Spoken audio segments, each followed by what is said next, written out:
नमस्कार प्रिय प्रतियोगी छात्रों, घटना चक्र ऑनलाइन प्लेटफॉर्म पर आपका बहुत बहुत स्वागत एवं अभिनंदन है। मेरे प्यारे साथियों, क्षेत्र मिट्टी मेंसुरेशन हम लोग पढ़ रहे थे। अब जो कॉन्सेप्ट पढ़ेंगे वो आपके एग्जाम में जो प्रश्न बनते हैं उन पर बहुत ही ज़्यादा प्रश्न बनते हुए आपको नज़र में आएंगे। एक बहुत ही इंपॉर्टेंट कॉन्सेप्ट मैं ले रहा हूँ मेंसुरेशन का, जो कि है फ्रस्टम। फ्रस्टम मेरे प्यारे साथियों, अगर हिंदी में बात किया जाए इसको क्या बोलते हैं? छिन्नक बोलते हैं। तो छिन्नक कुछ भी अलग से नहीं है, जो हम अभी तक पढ़ते आए हैं, जो कॉन्सेप्ट मेंसुरेशन क्षेत्र मिट्टी का पढ़ते आए हैं उसी का एक रूप है। देखो कैसे होता है। कोई कोण हमारे पास है, जब हम कोण की बात करते हैं तो कैसा होगा? कुछ इस तरीके से होगा। कोण में क्या होता है? रेडियस होता है। कोण का जो बेस होगा 2D फिगर होगा, एक सर्कल होगा और सर्कल का एक रेडियस होगा।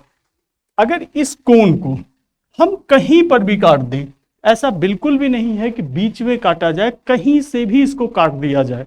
मान लो हम यहां से इसको काट देते हैं, यहां से हम कट कर देते हैं। अगर हम कट कर देंगे तो कुछ इस तरीके से दिखने लगेगा।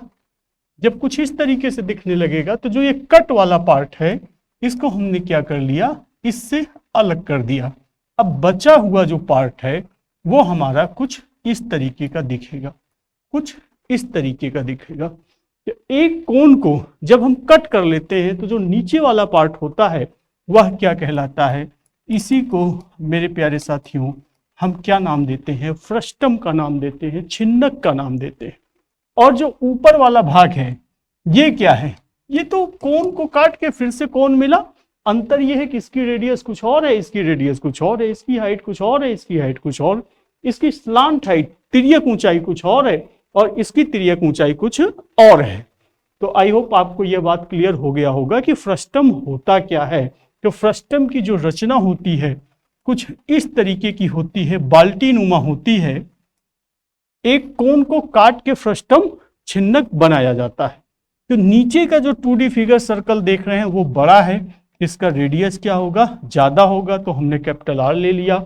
ऊपर का जो सर्कल है वो छोटा है, इसका रेडियस कम होगा, ये क्या हो गया? स्मॉल r हो गया। ये जो हाइट है इसको हम किससे रिप्रेजेंट करते हैं? h से रिप्रेजेंट करते हैं। और ये जो स्लांट हाइट है इसको हम किससे रिप्रेजेंट करते हैं? L से रिप्रेजेंट करते हैं। फ्रस्टम में हमारे पास इतनी सारी चीजें आपको देखने को मिलेंगी। अगर इस L लेंथ की बात किया जाए तो आप यहां पे देखो, यहां से आप एक परपेंडिकुलर इस रेडियस पे, जो नीचे वाला सर्कल है, कैपिटल R वाले रेडियस पे एक परपेंडिकुलर डाल दीजिए। तो ये जो हाइट है ये हाइट तो h ही रहेगा ना। और हमको पता है कि अगर हम इसका लेंथ निकाल लें, यहां से यहां तक का लेंथ अगर हम फाइंड आउट कर लें, ये राइट एंगल ट्रिंगल बन रहा है, तो L की वैल्यू हम R और H के फॉर्मेट में निकाल लेंगे। हाइट तो H है, ये टोटल R है, और यहां से आप देख रहे होंगे कि ये पैरेलल है, ये स्मॉल r, ये क्या होगा? ये लेंथ पैरेलल होगा, तो ये भी क्या होगा? स्मॉल r ही होगा। अगर ये स्मॉल r है, ये वाइट पार्ट कितना हुआ? Capital R minus small r। ये राइट एंगल ट्रिंगल बना। तो L जब फाइंड आउट करेंगे पाइथागोरस प्रमेय से, तो L स्क्वायर इक्वल टू क्या हो जाएगा? H square plus capital R minus small r का होल स्क्वायर।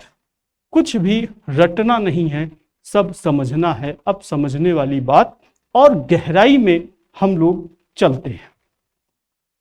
नेक्स्ट देखिएगा, जब फ्रस्टम की बात करेंगे, हम छिन्नक की बात करेंगे, तो छिन्नक में होगा क्या? होगा वही सब पुरानी बातें। एक छिन्नक पहले हम बना लेते हैं। ये क्या हो गया हमारे पास? एक फ्रस्टम हो गया। फ्रस्टम में कैपिटल R, स्मॉल r, ये क्या हुआ? H हुआ, ये क्या हुआ? L हुआ। सबसे पहले हम क्या निकालेंगे? वॉल्यूम निकालेंगे। जब हम वॉल्यूम निकालेंगे तो वॉल्यूम इक्वल टू होता क्या है? पाई H upon 3 capital R square plus small r square plus capital R small r। आगे जो भी यूनिट होगा उसकी पावर 3, चूंकि हमको पता है कि वॉल्यूम जो है यूनिट की पावर 3 में ही हम रिप्रेजेंट कर सकते हैं। ये तो वॉल्यूम की बात हुई। क्या इस वॉल्यूम को याद कर लें, रट लें? और अगर हम रट लेंगे तो जो फ्रस्टम से या मेंसुरेशन क्षेत्रमिति से प्रश्न बनते हैं, क्या उनको भी हम आसानी से सॉल्व कर पाएंगे? तो यह मेरे प्यारे साथियों कभी भी संभव हो ही नहीं सकता है। जब हम इसके कर्व सरफेस एरिया की बात करते हैं, पहले इसके फार्मूले देख लो। तो एक एक फार्मूले को मैं समझाना शुरू करता हूं। जब कर्व सरफेस एरिया की बात करेंगे तो पहले ये समझ लो कि कर्व सरफेस एरिया होगा क्या। क्या फ्रस्टम का कर्व सरफेस एरिया का कॉन्सेप्ट हट जाएगा, कुछ और हो जाएगा, बदल जाएगा? तो बिल्कुल नहीं। जो कर्व सरफेस एरिया सिलेंडर में हमने देखा चारों तरफ, जो कर्व सरफेस एरिया हमने कोन में देखा चारों तरफ, वही कर्व सरफेस एरिया फ्रस्टम और छिन्नक में भी होगा। मीन्स ये वाला पार्ट, मीन्स क्या हुआ, बेस आधार वाला जो सर्कल है उसको छोड़ दीजिए और जो ऊपर वाला सर्कल है इसको छोड़ दीजिए, तो जो बचेगा वो क्या हो जाएगा, कर्व सरफेस एरिया। और कर्व सरफेस एरिया होता क्या है, pi capital R plus small are multiply L, ये हमारा आएगा कर्व सरफेस एरिया। इसको भी रटना नहीं है, अभी आपको मैं समझाऊंगा कि वॉल्यूम कैसे आया, कर्व सरफेस एरिया कैसे आया, या आगे टोटल सरफेस एरिया कैसे आ रहा है। उस तरीके से आपको इन सब फार्मूलों को समझना है। जब टोटल सरफेस एरिया की बात करेंगे, टीएसए की बात करेंगे, तो कर्व सरफेस एरिया तो टोटल सरफेस एरिया में रहेगा ही ना। ये जो पाई है capital R plus small are l, ये तो रहेगा ही ना, कर्व सरफेस एरिया तो रहेगा ही ना। जुड़ेगा क्या, नीचे का जो सर्कल है उसका एरिया आप जोड़ दोगे, पाई कैपिटल आर स्क्वायर, और ऊपर का जो सर्कल है इसका भी एरिया आप जोड़ दोगे, तो आपके सामने क्या आ जाएगा, टोटल सरफेस एरिया आ जाएगा फ्रस्टम का। अब ये बना कैसे है, ये फार्मूला आया कैसे है, फ्रस्टम को थोड़ा और गहराई से समझने की कोशिश करते हैं। जिस स्तर से आपके टीयर 1 टीयर 2 के एग्जाम में प्रश्न पूछे जाते हैं, और जहां से प्रश्न पूछे जाते हैं, जिस कॉन्सेप्ट को ध्यान में रख के प्रश्न पूछे जाते हैं, या एसएससी चयन आयोग जब प्रश्न बनाता है तो वह जहां तक की समझ आपके अंदर तक चाहता है, उन समझ को मेरे प्यारे साथियों अब मैं आपके अंदर डेवलप करने जा रहा हूं। तो कैसे, देखिए ये क्या है, हमारा एक शंकु, एक शंकु है ये हमारा, एक कोण है हमारा। हमको पता है फ्रस्टम शंकु को काट दो, किसी भी हाइट पे काट दो। मान लो हमने यहां पे काट दिया, हमने क्या किया, यहां पे काट दिया। ये देखिए, ये जो हमारे पास है, ये जो हमारे पास है नीचे वाला सर्कल कैपिटल आर हुआ, क्योंकि ये सर्कल जो है बड़ा है, और ये क्या हुआ हमारा, स्मॉल आर हुआ। इसको ऐसे मिलाइए, ये क्या है, एच है, और यहां से यहां तक की जो लेंथ है, यहां से यहां तक की जो लेंथ है, ये वाली जो लेंथ है, ये क्या है, एल है। हमें निकालना क्या है, इस फ्रस्टम का वॉल्यूम निकालना है। इस फ्रस्टम का वॉल्यूम निकालने के लिए हम क्या करते हैं, देखिए हम एक बहुत अच्छा तरीका अपनाते हैं कि पूरे कोण का मेरे प्यारे साथियों वॉल्यूम हम फाइंड आउट कर लें। उसमें से ये जो कटा हुआ कोण है, कोण का वॉल्यूम का फार्मूला तो हमको बेहतर तरीके से पता है ना। जो ये कटा हुआ कोण है, इसका वॉल्यूम हम क्या करेंगे, सब्ट्रैक्ट कर देंगे, घटा देंगे, तो हमको क्या मिल जाएगा, जिस फ्रस्टम का हम वॉल्यूम निकालना चाहते हैं उस फ्रस्टम का वॉल्यूम हमारे सामने आ जाएगा। ये देखिए, इस फ्रस्टम का वॉल्यूम हम निकालना चाहते हैं, इस फ्रस्टम का वॉल्यूम आ जाएगा। तो बहुत सरल कॉन्सेप्ट हमने क्या अप्लाई किया कि पूरे कोण, जिस कोण को काट कर यह फ्रस्टम बनाया गया है, पूरे कोण का ही वॉल्यूम हम निकाल लेते हैं, और पूरे कोण के वॉल्यूम में से जो कट हुआ कोण है उसका वॉल्यूम हम जब सब्ट्रैक्ट कर देंगे तो जो वॉल्यूम आएगा वह किसका वॉल्यूम आएगा, फ्रस्टम का वॉल्यूम आएगा, छिन्नक के आएगा। तो कोण का वॉल्यूम होता क्या है, हम जानते हैं 1/3, बेस का स्क्वायर, कोण जिस भी 2D फिगर के बेस पे बना होगा उस बेस का स्क्वायर मल्टीप्लाई हाइट।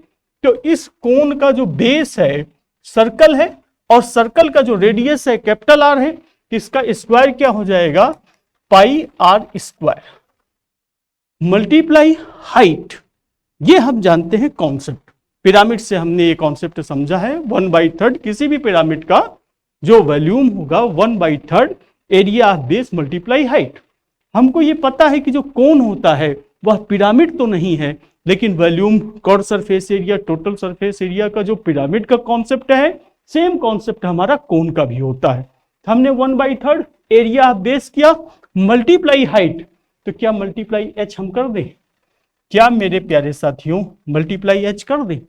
अगर हम मल्टीप्लाई एच करते हैं तो गलत हो जाएगा, क्योंकि जो ये एच हाइट है यह फ्रस्टम का है, यह केवल छिन्नक का है। और अभी हम क्या करने जा रहे हैं, पूरे कोण, पूरे शंकु का आयतन निकालने जा रहे हैं, वॉल्यूम निकालने जा रहे हैं। तो ये हाइट हमको नहीं पता, तो ये हाइट हम क्या करते हैं, मान कर लेते हैं, गेस कर लेते हैं। इस हाइट को, ये देखिए, इस हाइट को हमने गेस कर लिया। मान लीजिए ये हाइट क्या है, एक्स है। जब ये हाइट एक्स है तब एच से ही मल्टीप्लाई ना होके एच प्लस एक्स से मल्टीप्लाई हो जाएगा। मींस पूरे कोण का वॉल्यूम कितना आ गया, 1/3 pi r square multiply h plus x. ये टोटल हाइट हो गया। तो अभी हमने क्या निकाल लिया, पूरे कोण का वॉल्यूम निकाल लिया। अब हमको सब्ट्रैक्ट क्या करना है, जो ये छोटा वाला कोण है इसका वॉल्यूम सब्ट्रैक्ट करना है। तो छोटे वाला कोण का जो रेडियस है वह वही तो होगा जो फ्रस्टम के ऊपर वाले सर्कल का या ऊपर वाले पार्ट का रेडियस तो आर ही रहेगा। तो कॉन्सेप्ट वॉल्यूम का 1/3 पाई आर स्क्वायर। और हाइट कितना होगा, क्योंकि ये यहां से कट के गया है ना, इसकी हाइट तो एक्स ही है ना, 1/3 पाई आर स्क्वायर एक्स। जब इनको हम सॉल्व करेंगे तब हम क्या पाएंगे, 1/3 कॉमन है सब में, पाई हो गया। उसके बाद क्या आ जाएगा, capital R square multiply h plus x minus pi हमने कॉमन ले लिया है, आर स्क्वायर एक्स। ये आ गया हमारे पास। मीन्स क्या हुआ कि अगर x को हम एलिमिनेट कर लें या x के टर्म को भी हम small h small r capital R के फॉर्मेट में ला सके तो हमारा फार्मूला हमारे सामने आ जाएगा। तो x को एलिमिनेट करते हैं। एलिमिनेट करने के लिए देखिए हम करते क्या हैं, आर स्क्वायर का इसमें मल्टीप्लाई कर देते हैं। ये R square H plus R square X minus are square X हो गया। यहां पे 1/3 पाई एज इट इज चलाया। उसके बाद हम क्या देखते हैं, 1/3 pi r square H, x यहां पे कॉमन है, एक्स हमने कॉमन ले लिया। क्या मिला हमें, capital R square minus small are square. ये इसको जब हमने सॉल्व किया तो हमारे पास सभी वॉल्यूम हमारे फ्रस्टम का क्या आ गया, 1/3 pi capital R square H plus x bracket में capital R square minus are square. Problem केवल इतना है कि हमारे फ्रस्टम में एक्स नहीं है, एक्स वेरिएबल नहीं है। तो एक्स वेरिएबल को हम क्या करते हैं, इलिमिनेट करते हैं। तो एक्स वेरिएबल को इलिमिनेट कैसे करेंगे, तो सिमिलरिटी के प्रॉपर्टी से, सिमिलरिटी समरूपता के प्रॉपर्टी से।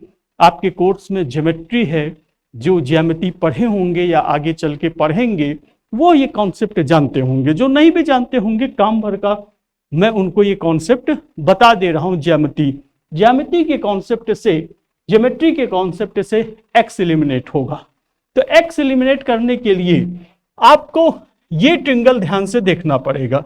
जब इस ट्रिंगल को आप ध्यान से देखोगे तो ये देखिए यहां पे मैं बना रहा हूं इस ट्रिंगल, ये हमारा क्या है, कैपिटल आर है, ये क्या है, स्मॉल आर है, ये क्या है 90 डिग्री, ये क्या है 90 डिग्री, ये क्या है एच।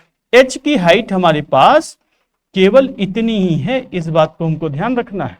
और इसके ऊपर जो हाइट है वो क्या है, x। तो ये ट्रिंगल, ये वाला ट्रिंगल और ये वाला ट्रिंगल दोनों क्या है, सिमिलर है, दोनों क्या है, समरूप है। और हमको पता है कि जब दो ट्रिंगल समरूप होते हैं, सिमिलर होते हैं, तो उनके जो साइड्स होते हैं वो भी प्रोपोर्शनल होते हैं, समानुपातिक होता है। ये आप ज्योमेट्री में पढ़ते हैं, जिन्होंने पढ़ा होगा वो सारी बात को समझ रहेंगे, जिन्होंने नहीं पढ़ा होगा ज्योमेट्री में बहुत डीप और डिटेल से आप लोग पढ़ोगे। और यहां समझने भर का हम आपको बता दे रहे हैं कि जब भी दो त्रिभुज समरूप होंगे, सिमिलर होंगे, तो उनकी जो भुजाएं होती हैं वो क्या होती हैं, समानुपातिक होती हैं। क्योंकि ये दोनों त्रिभुज, ये छोटा वाला और ये बड़ा वाला, दोनों त्रिभुज क्या है, सिमिलर हैं, समरूप हैं, इसलिए इनकी भुजाएं समानुपातिक होंगी। भुजाएं समानुपातिक होने का मतलब क्या हुआ, अगर इसका मैं नाम ए रख दूं, इसका बी रख दूं, इसका सी रख दूं, इसका डी रख दूं, इसका ई रख दूं, तो क्या पाओगे आप, ए बी इस छोटे वाले त्रिभुज के ये साइड अपान ए डी बड़े वाले त्रिभुज का side equal to B C ये वाला साइड अपान डी, ये चीज पाएंगे। अब इसकी वैल्यू आप रख लो। इसकी वैल्यू रखने के लिए हमको क्या करना पड़ेगा, यहां पे सीधा x means A B upon A D क्या हो जाएगा, x plus H equal to R upon capital R. बस सिमिलरिटी से आपको यहां तक ये बात समझनी है। यहां से x की वैल्यू हम फाइंड आउट करते हैं। x की वैल्यू हम फाइंड आउट करेंगे तो कैसे करेंगे, x multiply R, X R ये हो जाएगा। देखिए इस फिगर को हटाते हैं, x multiply X R equal to यहां पे x small r plus are H. X R इधर चला आएगा तो x capital R minus R equal to R H. X equal to क्या हो जाएगा, R H upon capital R minus R. X की वैल्यू हमारे पास आ गई और इसी वैल्यू को क्या करेंगे, हम यहां पे पुट कर देंगे, capital R square H plus x की वैल्यू क्या आई, r h capital R minus small r, और ऊपर क्या है, capital R square minus are square. अब यहां पर हमको पता है कि a square minus b square equal to क्या होता है, a minus b, a plus b. ये क्या हो जाएगा, capital R minus small r फिर capital R plus small r.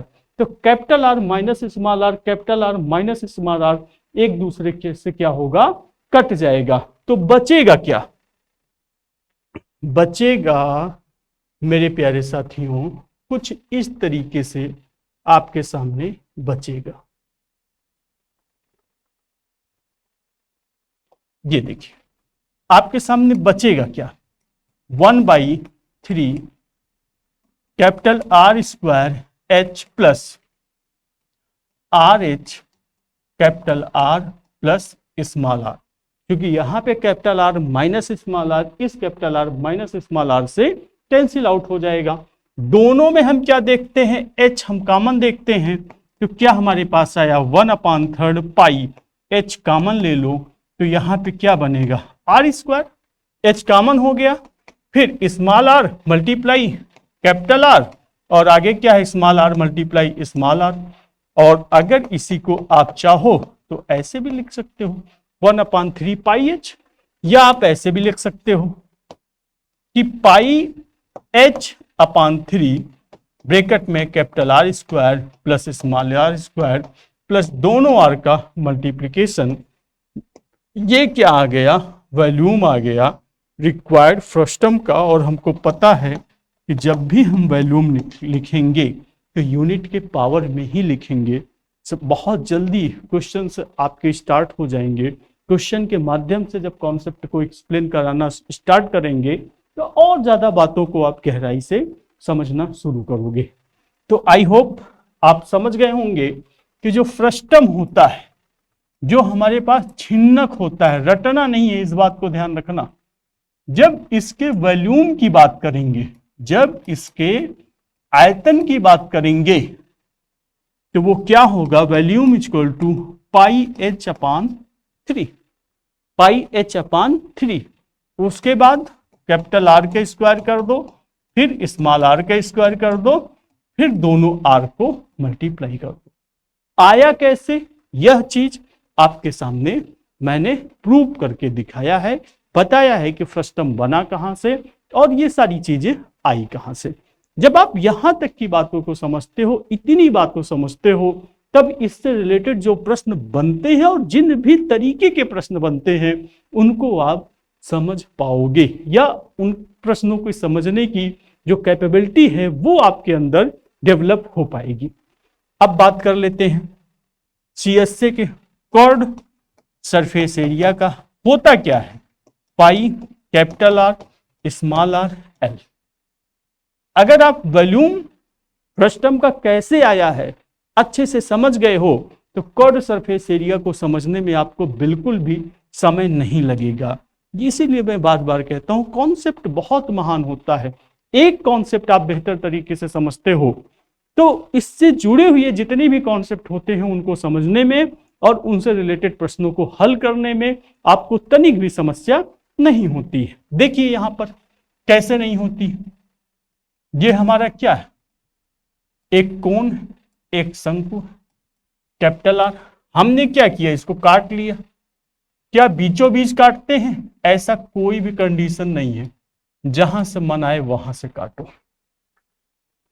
तो ये जो पार्ट है, ये जो पार्ट हमारे पास सामने आया, यही हमारा क्या है? फ्रस्टम। यही हमारा क्या है? छिन्नक। कैपिटल आर स्मॉल आर क्या है? एच। ये क्या है? एल। तो इस छिन्नक का हमको क्या बताना है? कॉर्ड सरफेस एरिया बताना है। तो कॉर्ड सरफेस एरिया बताने के लिए भी बातें बिल्कुल सेम ही है, तरीका बिल्कुल वॉल्यूम वाला ही रहेगा। हमें शंकु का, हमें कोण का कॉर्ड सरफेस एरिया बहुत अच्छे से पता है। वो क्या होता है? पाई कैपिटल आर मैंने लिया क्योंकि इस कोण की, इस शंकु की हम बात कर रहे हैं, तो इसके जो बेस के 2D फिगर सर्कल है उसका जो रेडियस है वो क्या है? Capital are multiply slant height. तो मल्टीप्लाई स्लांट हाइट में क्या हो जाएगा? एल हुआ। अब आपको बस यही बात समझना है, क्या मैं इस एल से मल्टीप्लाई कर सकता हूं? तो ये जो स्लांट हाइट है ये तो केवल यहीं तक है ना, यहीं तक है ना। हम जो कोण का कॉर्ड सरफेस एरिया निकाल रहे हैं इसकी स्लांट हाइट तो यहां से यहां तक होगी। तो ये वाली हाइट हमको नहीं पता, तो ये वाली हाइट मैथ है, मान लेते हैं लेट ये हाइट क्या है? वाई। वहां हमने एक्स माना था, यहां वाई मान लेते, कुछ भी मान लो, एक्स भी मान सकते हो। अब स्लांट हाइट हमको पता चल गया तो क्या करेंगे? एल प्लस वाई कर देंगे। तो ये कॉर्ड सरफेस एरिया किसका आया? टोटल फ्रस्टम का आ गया, कुल छिन्नक के आ गया। क्या? Pi r multiply l plus Y.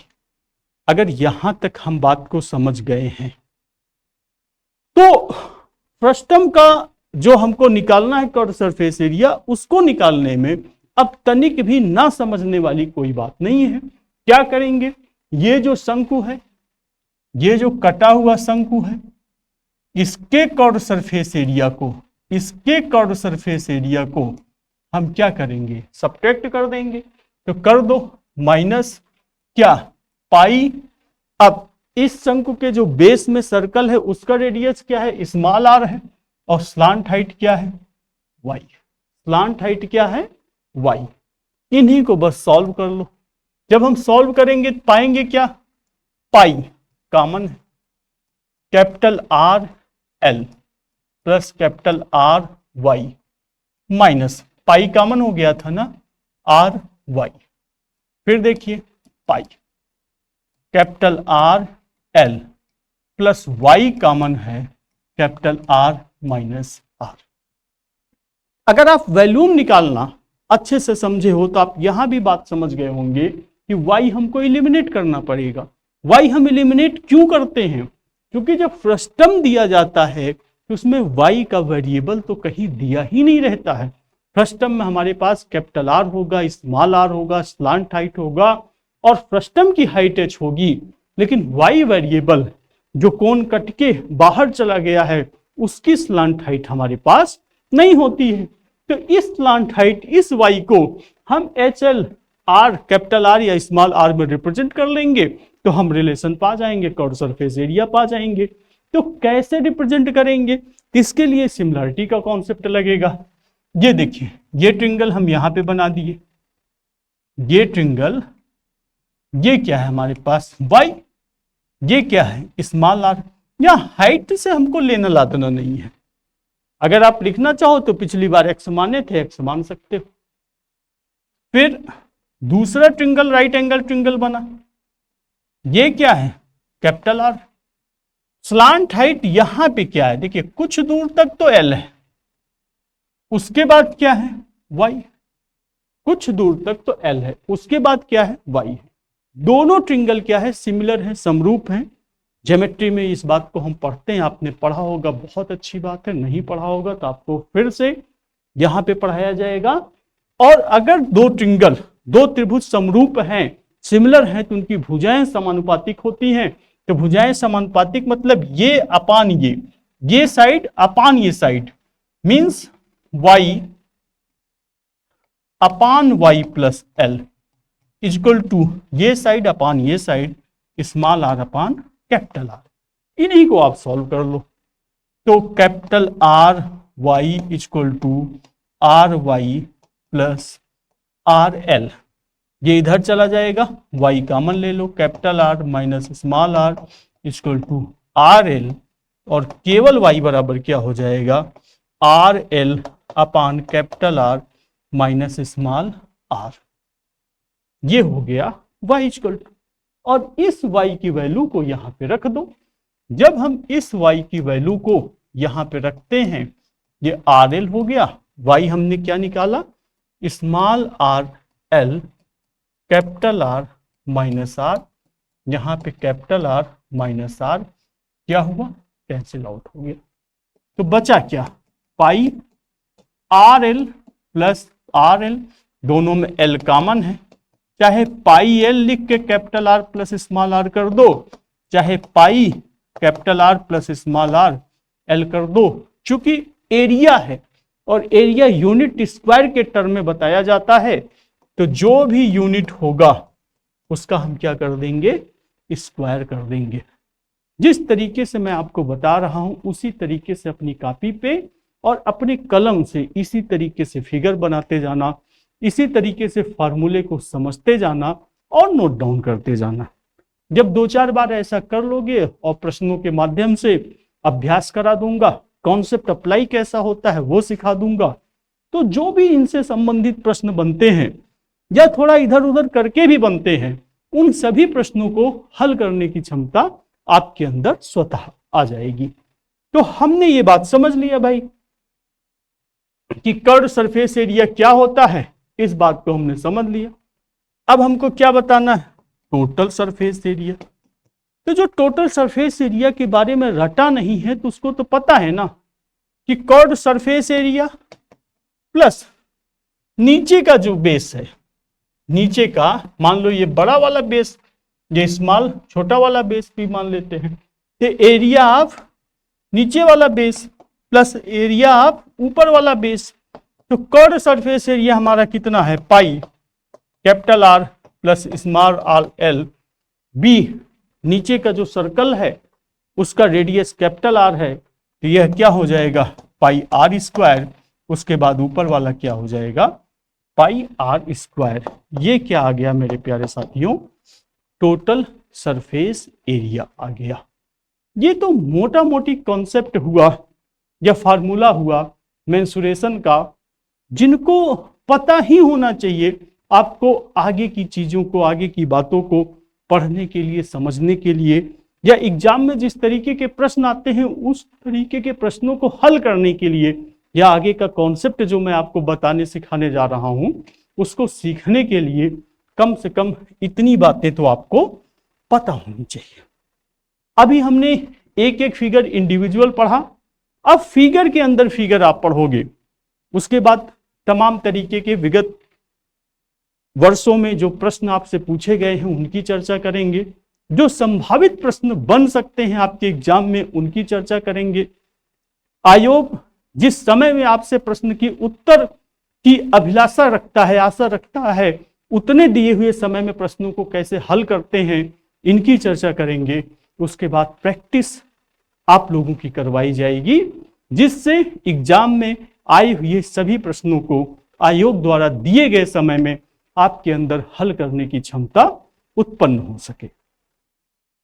तो कुछ कॉन्सेप्ट अब देखिए, हमने अलग अलग फिगर हर तरीके का पढ़ लिया है। एक आइडिया प्रिज्म का हमारे पास हो गया, एक आइडिया पिरामिड का हो गया, एक आइडिया क्यूब का हो गया, क्यूबाइड का हो गया, सिलेंडर का हो गया, स्फेयर का हो गया, हेमी स्फेयर का हो गया, कोन का हो गया, फ्रस्टम का हो गया। अब अगर हम बात करें एक क्यूब ऑफ, बहुत इंपॉर्टेंट कॉन्सेप्ट। अब जितने भी कॉन्सेप्ट मैं बताऊंगा यह सारी कॉन्सेप्ट आपको सिलेक्शन दिलाएंगे। अभी तक जो मैंने पढ़ाया है, जो ये सब कॉन्सेप्ट अब मैं बताने जा रहा हूं, उनको पढ़ाने के लिए, उनको बताने के लिए, उनको समझाने के लिए वो सारे कॉन्सेप्ट थे।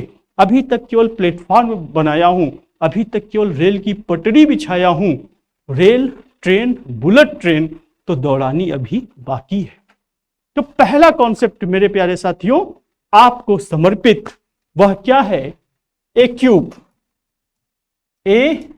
Cube of maximum possible size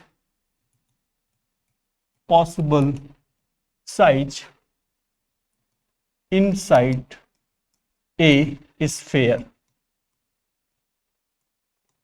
आपको रिलेशन बताना है। एक गोला है, उसमें मैक्सिमम साइज, अधिकतम भुजाओं वाले क्यूब घन को जब हम रखते हैं तो उस क्यूब और उस गोले में क्या संबंध होता है, इस बात को समझिए। कैसे समझेंगे? जिस तरीके से मैं फिगर को बना रहा हूं उस तरीके से फिगर आप भी अपनी कॉपी पे बनाइएगा। जहां पर जो बात आपके ना समझ में आएगा, कमेंट के माध्यम से आप हमसे पूछिएगा। अगर आपकी बातें समझ में आ जाए, जो कॉन्सेप्ट मैं आप तक पहुंचाना चाह रहा हूं, अगर यह कॉन्सेप्ट आप तक मेरे प्यारे प्री प्रतियोगी छात्रों समझ में आ जाए, तब भी कमेंट करके आप हमको बताएंगे।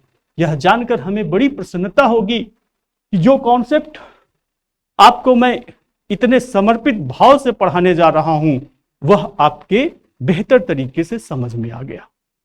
देखिए, एक cube of maximum possible size inside a sphere.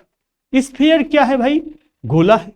गोले के अंदर बड़ा सा बड़ा घन आप बनाइए, तो गोले के अंदर बड़ा सा बड़ा घन अगर बनेगा तो दिखेगा कैसे? कुछ इस तरीके से दिखेगा। ये देखिए, कुछ इस तरीके से दिखेगा।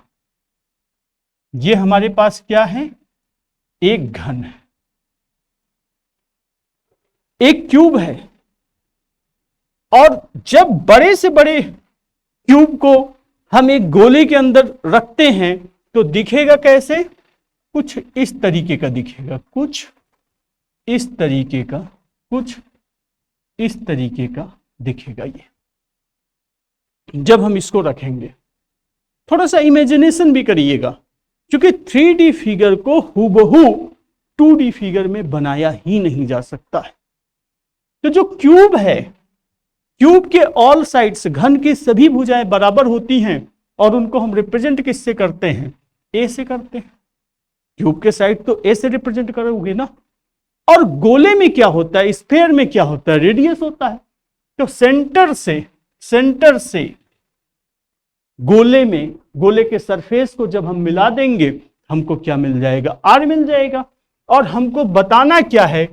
ए और आर में रिलेशन। और हम बता कैसे पाएंगे?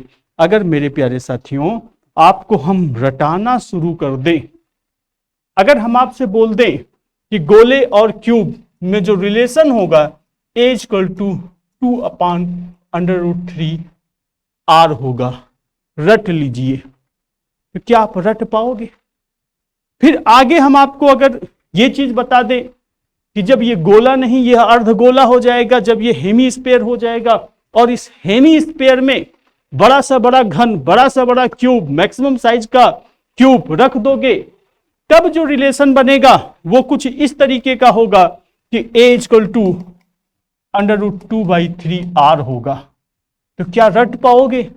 अगर इन दोनों चीजों को मेरे प्यारे साथियों आपने रट लिया, तब मैं कह दूंगा ये जो गोला है, ये जो स्फीयर है, इसमें मैक्सिमम साइज का सिलेंडर रख दो, बेलन रख दो।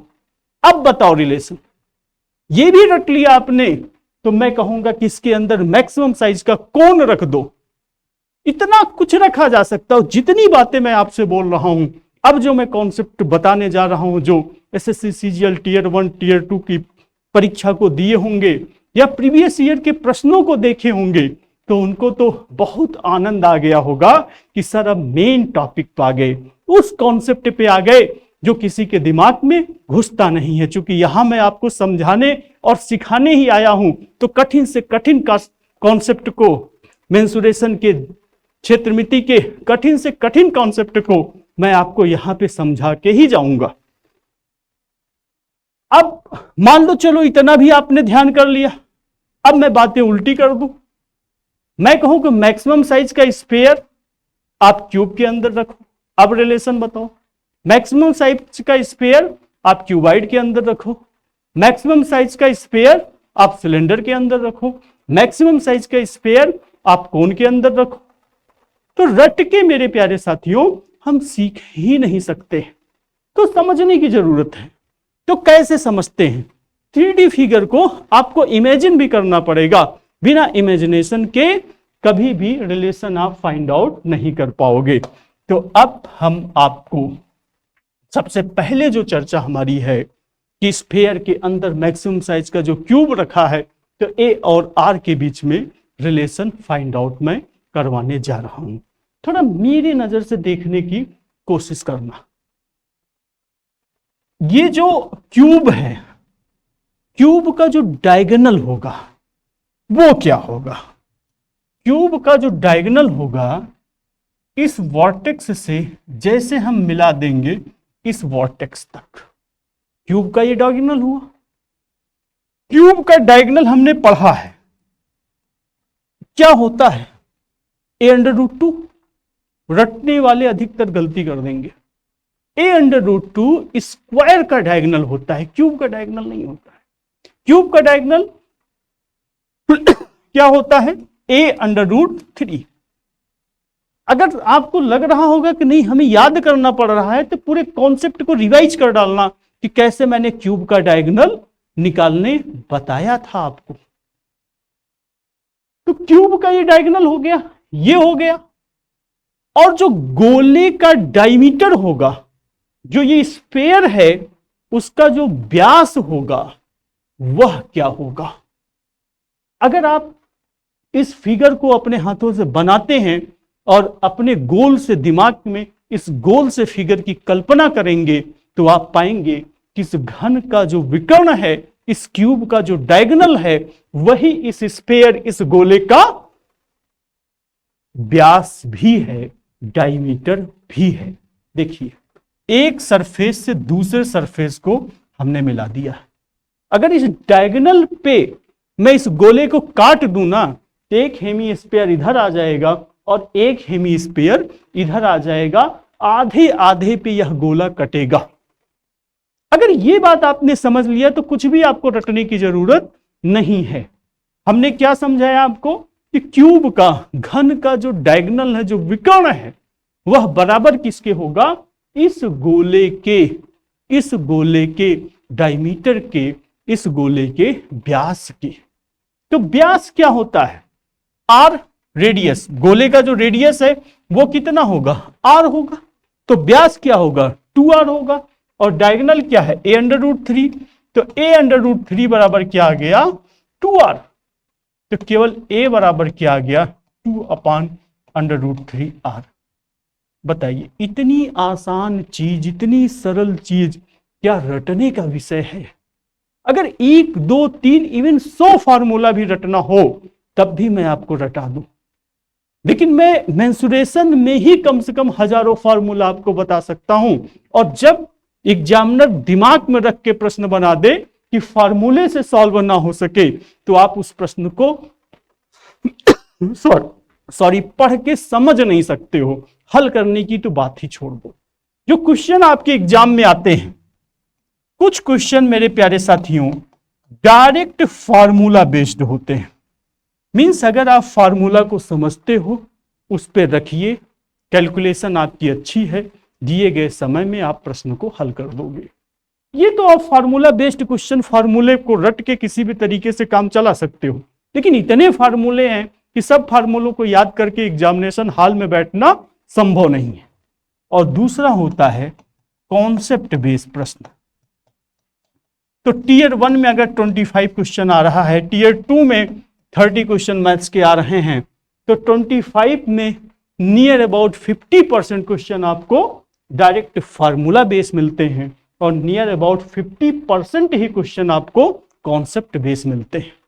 तो कॉन्सेप्ट जब आप समझोगे तो आप फार्मूला बेस्ड क्वेश्चन को भी बहुत ही आसानी से, बहुत ही जल्दी सॉल्व कर पाओगे और कॉन्सेप्ट बेस्ड तो आप सॉल्व ही कर पाओगे। और कॉन्सेप्ट समझने से फायदा क्या होगा कि तनिक भी तनाव लेने की जरूरत नहीं पड़ेगी। तो आज से ये बात ध्यान में रख लेना कि जब भी मैक्सिमम साइज का क्यूब, मैक्सिमम पॉसिबल साइज का क्यूब हम किसी स्फीयर में रखेंगे, तो स्फीयर और क्यूब में जो रिलेशन होता है वो क्या होता है, तो क्यूब का जो डायगोनल होगा, जो विकर्ण होगा, वह बराबर होगा, किसके बराबर होगा, गोले के व्यास के। तो क्यूब का जो डायगोनल होता है वो होता कितना है, a√3, और गोले का व्यास क्या होगा, 2r। तो a√3 इक्वल टू 2r, तो a इक्वल टू क्या हो जाएगा, 2/√3।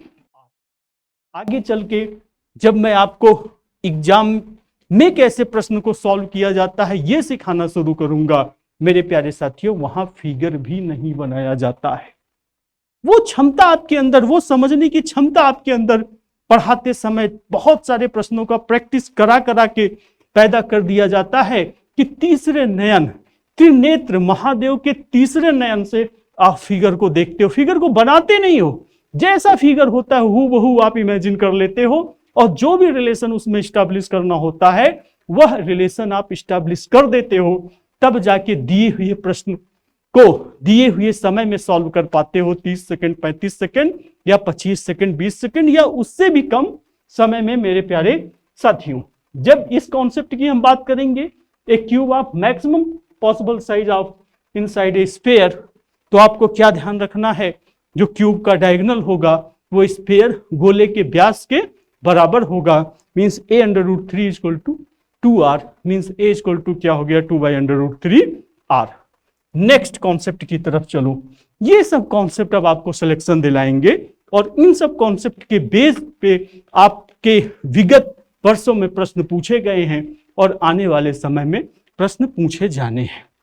दूसरा कॉन्सेप्ट देखिए, कॉन्सेप्ट नंबर 2, भाई a maximum size of cube inside a hemisphere। इसके पहले मैंने क्या किया था, मैक्सिमम साइज का जो क्यूब है वो स्फीयर के अंदर, गोले के अंदर रखा था। अब मैक्सिमम साइज का क्यूब हम कहां पे रखना चाह रहे हैं, अर्धगोले के अंदर रखना चाह रहे हैं। तो जब अर्धगोले के अंदर रखेंगे तो फिगर किस तरीके का बनेगा, फिगर कुछ इस तरीके का बनेगा। फिगर अगर आप समझने लगे तो किसी भी तरीके के प्रश्नों को, किसी भी तरीके के कॉन्सेप्ट को आपको समझने में तनिक भी परेशानी नहीं होगी। पढ़ते पढ़ते आप यह भी समझ जाओगे कि एसएससी सीजीएल में जो गणित के प्रश्नों को हल नहीं कर पाते हैं या दिए गए समय में नहीं हल कर पाते हैं, उनके पीछे कारण क्या है।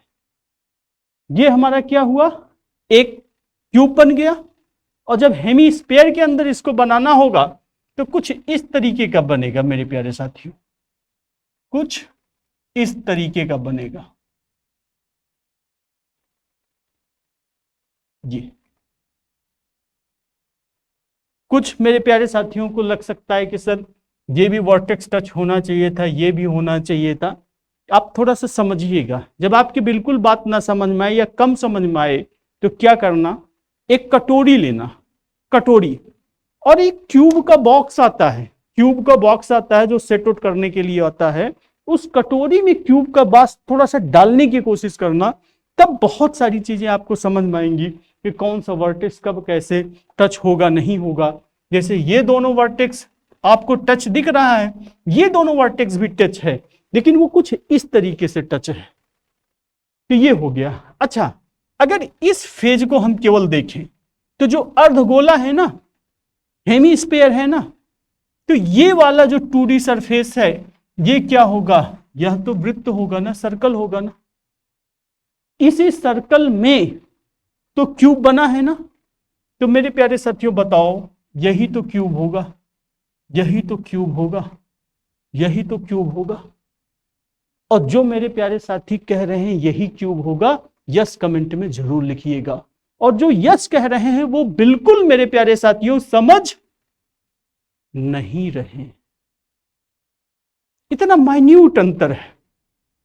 कैसे, आप एक कटोरी देखो, जो मैं बात बता रहा हूं अगर आपके दिल दिमाग खोपड़ी में ना गया तो कटोरी लेके वो काम करना। अगर हम इतना बड़ा क्यूब ले लेंगे, ये अर्धगोला है ना, तो ये तो यहीं पे सरफेस के अर्धगोले के उसी वृत्त पे ही तो ये टंग जाएगा। ये जो क्यूब है, ये जो घन है, ये तो अंदर ही नहीं जाएगा। अगर मैंने इतना बड़ा ले लिया, ये बात आप ना समझ पाइएगा तो एक कटोरी लीजिएगा, तो कटोरी के जो ऊपर का है वो सर्कल है ना। अगर कोई क्यूब हम इतना बड़ा ले लेते हैं कि क्यूब के चारों वर्टेक्स इस सर्कल सरकमफेरेंस परिधि को टच करने लगेगा, तो आप ही बताइए क्या वो क्यूब, क्या वो घन अंदर जाएगा? जब अंदर ही नहीं जाएगा तो ये कॉन्सेप्ट अप्लाई कैसे होगा, a maximum size of cube inside a hemisphere.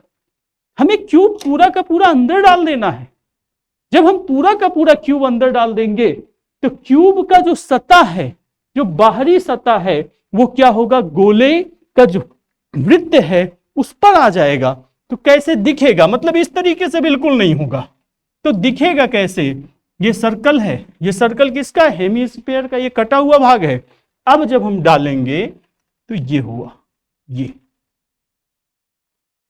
ये ऊपर से काट दे। अगर इसी को मैं ऐसे पलट दूं, मतलब ऊपर क्या आ जाए, सर्कल आ जाए, ऊपर अगर सर्कल आ जाए तो ये जो क्यूब है इसकी जो सतह है यह भी सामने इस तरीके से आ जाएगी। और हमको क्या इस्टेब्लिश करना है, जो हेमीस्फीयर है उसके रेडियस आर और ये क्यूब का जो साइड ए है, ए और आर में रिलेशन हमको बताना है। ए और आर में हमको रिलेशन बताना है। तो कैसे बताएं, समझिएगा। यहां पे कहीं क्या होगा, सेंटर, किसका सेंटर होगा, इस हेमीस्फीयर, ये जो गोला है ना, ये जो गोला है ना, इसका यहां पे कहीं सेंटर होगा ना। और ये जो गोले का सेंटर होगा, ये जो सर्कल देख रहे हैं ना, ये जो सर्कल का सेंटर होगा, यह सेम सेंटर जो ये क्यूब का बाहरी सरफेस होगा उसका भी होगा। मींस अगर हम डायगोनल, दोनों डायगोनल को टच करेंगे या इंटरसेक्ट करेंगे तो इसी पे इंटरसेक्ट होगा। तो एक लाइन तो आप ऐसे खींच दो, ये देखिए ये है ना, एक लाइन आप ऐसे खींच दो, ये देखिए ये क्या है, सेंटर है। किसका सेंटर है, ये गोले स्फीयर का भी सेंटर है। ये उस हेमीस्फीयर, उस अर्धगोले का सेंटर है, जिस गोले से ये हेमीस्फीयर कटा है उसका भी सेंटर है। और ये इस हेमीस्फीयर, इस अर्धगोले का जो बेस में 2D फिगर सर्कल जो वृत्त है उसका भी सेंटर है। और जो ये क्यूब है, क्यूब घन का सेंटर नहीं है, क्यूब की जो नीचे वाली सतह है, जो बेस वाली सतह है, जो स्क्वायर नुमा है, उसका भी ये सेंटर। इस सेंटर से हमने क्यूब के एक कॉर्नर पे मिला दिया, देखिए ये मिला दिया। तो ये क्या है, अगर इसको हम पूरा मिला दें तो क्यूब के बेस के डायगोनल का आधा है। ये क्या, यहां तक तो क्यूब के बेस के डायगोनल का आधा है। ये क्या हो गया पूरा। तो बेस क्या होता है, स्क्वायर होता है। स्क्वायर का जो डायगोनल होगा, स्क्वायर का साइड ए है, स्क्वायर का जो डायगोनल होगा क्या होगा, a अंडर रूट 2। और जब डायगोनल पढ़ ही रहे हो तो ध्यान कर लो, क्यूब का डायगोनल क्या होता है, a अंडर रूट 3। स्क्वायर का डायगोनल क्या होगा, a अंडर रूट 2। तो ये तो पूरा हुआ ना, लेकिन जब हमको केवल आधा चाहिए होगा तब क्या हो जाएगा, a under root 2 by 2 means क्या हुआ, अंडर रूट 2 अंडर रूट 2। ये आप जानते होंगे कि 2 को हम क्या लिख सकते हैं, under root 2 multiply under root 2, under root 2 से अंडर रूट 2 कट जाएगा, क्या आ जाएगा, a अंडर रूट 2। तो ये बात मैं डायरेक्ट लिख रहा हूं। ये जो क्यूब है, क्यूब का जो बेस स्क्वायर है, स्क्वायर का जो डायगोनल है वो क्या है, a अंडर रूट 2 है, और डायगोनल का आधा क्या हो जाएगा, a upon under root 2। Diagonal का आधा क्या हो जाएगा, a upon under root 2। Means ये लेंथ मेरे प्यारे साथियों क्या आ गया, a अपान अंडर रूट 2। और ये देखिए, ये क्या बनाएगा, 90 डिग्री। यहां पे आपको 90 डिग्री नहीं दिख रहा होगा। कैसे नहीं दिख रहा होगा, देखिए सरफेस तो कुछ ऐसे होगा ना, ऐसे जाएगा ना, फिर यहां से हाइट निकलेगा। रियल में ये लाइन ऐसे नहीं होनी चाहिए, ये लाइन कैसे होनी चाहिए, ऐसे होनी चाहिए, क्योंकि 3D फिगर 2D पे नहीं बन सकता।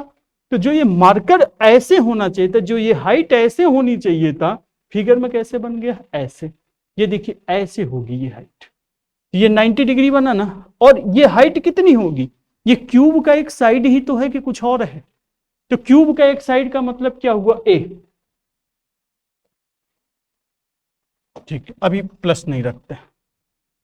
अब अगर इसको और इसको मिला दे, इसको और इसको मिला दे, और ये है रेडियस किसका, हेमीस्फीयर का, हेमीस्फीयर का दिए हुए अर्धवृत्त का रेडियस यही है। ये बात जो मेरा प्यारा साथी समझ रहा होगा तो समझ लो वो बात समझ गया।